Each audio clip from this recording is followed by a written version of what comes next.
sawijining cita-cita saka angkringan muni.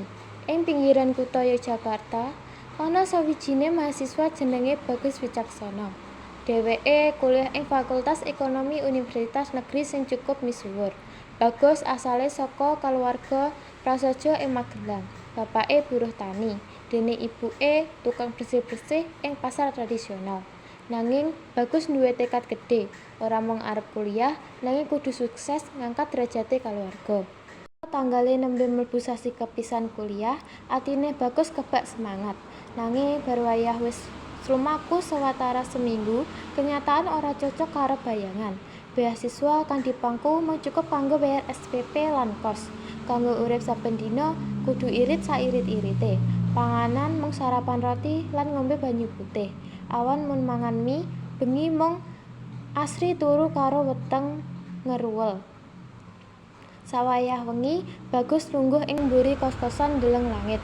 Gusti, kula mboten nyuwun urip enak. Kula mung nyuwun kekiyatan. Kula mboten purun mundur.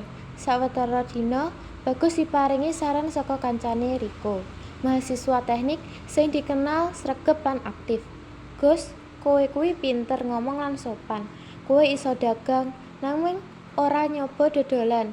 Saiki mahasiswa seneng ngombe kopi lan cemilan. Bar kuwi kowe isih iso kuliah.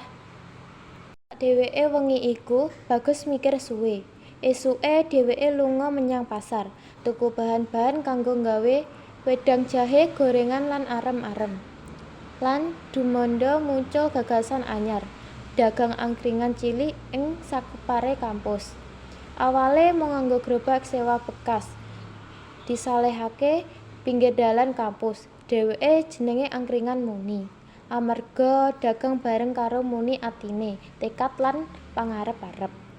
Saben sore nganti bengi, Bagus nyeduh kopi, goreng tempe, masak wedang jahe, kanca-kancane padha rawuh. Dosen-dosen ing mung dhèwèké wiwit seneng mampir. Mas, kopi jahe siji. Oh ya, lusa tugas mikroekonomi dikumpulke ya, ujare Pak Darto dosene. Sadurunge dagang, Bagus kuliah kanthi tenanan. Sakwise dagang, dhèwèké nggarap tugas nganti esuk. Angkringane Bagus saya rame, malah Riko melu nyambung ide nggawe menu spesial mahasiswa akhir bulan, paket sambat isi nasi telur dadar lan teh anget. Kreasi-kreasi kuwi gawe angkringane unik, lucu lan disenengi. Sakwise setahun, Bagus ora mung bisa nyukupi kebutuhane, nanging uga mbukak lowongan kerja cilik kanggo mahasiswa liyane sing senasib. Suwene wektu, angkringan muni dadi simbol perjuangan lan semangat mahasiswa kere tapi ora nyerah. Bagus lulus kanthi predikat sing dhuwur. Saliyane ijazah, dhèwèké uga duwé usaha cilik sing dadi inspirasi. Ing pidato kelulusan, Bagus matur, urip iki kaya angkringan, ora mung mewah, nanging yen diarani saka ati, iso nguntar rasa lara dadi rasa syukur.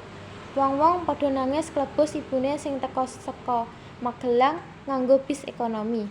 Bagus anakku, awakmu ora mung lulus kuliah, nanging lulus dadi wong sing kuat lan tulus.